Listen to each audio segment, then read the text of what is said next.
विस्टॉक के सेगमेंट में बताने वाला हूं कि कैसे हमारे देश में कुछ चीजें बहुत दूसरे रूप में बदलने जा रही हैं। जैसे एयरबेस ने टाटा के साथ हाथ मिला करके पहली प्राइवेट हेलीकॉप्टर असेंबली बनाने जा रही है। यानी कि अब जो प्राइवेट हेलीकॉप्टर होते हैं उसका निर्माण भी हिंदुस्तान में होगा।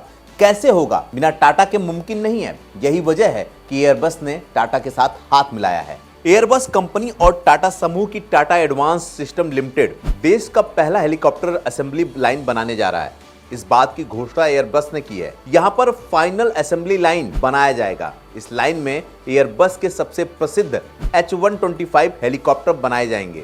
ये आम नागरिक हेलीकॉप्टर्स होंगे जो हिंदुस्तान में बनाए जाएंगे और दूसरे देशों में बेचा जाएगा। यह भारत को आत्मनिर्भर बनाने में सबसे महत्वपूर्ण कदम होने वाला है। इससे जो हमारी इकोनॉमी है और तेजी से ग्रोथ करेगी और हमारा दबदबा भी दूसरी जगहों पे बढ़ने वाला है। इससे देश को कई तरह का फायदा होगा। भारत में इस हेलीकॉप्टर में प्रमुख हिस्सों को जोड़ा जाएगा। एवियोनिक्स एंड मिशन सिस्टम लगाया जाएगा। इलेक्ट्रिकल हार्नेस इंस्टॉलेशन होंगे। हाइड्रोलिक सर्किट्स लगाए जाएंगे। फ्लाइट कंट्रोल लगेंगे। डायनेमिक कंपोनेंट्स लगेंगे। फ्यूल सिस्टम और इंजन बनेगा। अब आप सोच रहे होंगे कि ये हेलीकॉप्टर किस तरह का होता है जो H-125 है। तो आइए अब आपको बताता हूं कि ये हेलीकॉप्टर होता किस तरह का है और कैसे प्राइवेट लोग इसको खरीद लेते हैं। यह हेलीकॉप्टर किसी भी मौसम में उड़ान भरने लायक है। यह इकलौता हेलीकॉप्टर है जो माउंट एवरेस्ट पर लैंड कर चुका है। साल 2026 से भारत में इसका निर्माण शुरू हो जाएगा। यह हेलीकॉप्टर मल्टी मिशन वर्कहॉर्स है, यानी यह इमरजेंसी मेडिकल सर्विसेज, आपदा प्रबंधन, पुलिस फोर्स के लिए उपयोगी एरियर वर्क कर सकता है।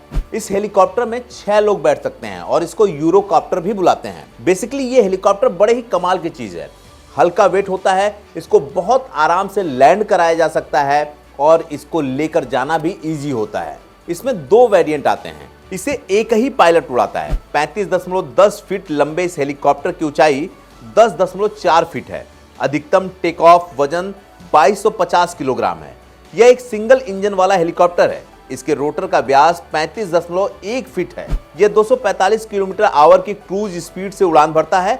अधिकतम 287 किलोमीटर पर आवर की स्पीड से उड़ान भर सकता है। एक बार में 662 किलोमीटर तक उड़ान भरने की रेंज है। अधिकतम 15,100 फीट की ऊंचाई तक जा सकता है।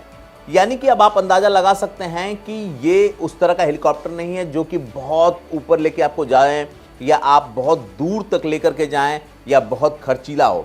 कम खर्चीला होने की वजह से इसको उड़ाना भी आसान होता है और एक व्यक्ति यानी एक पायलट इसको उड़ा सकता है। इसीलिए इसको प्राइवेट हेलीकॉप्टर भी कहा जाता है।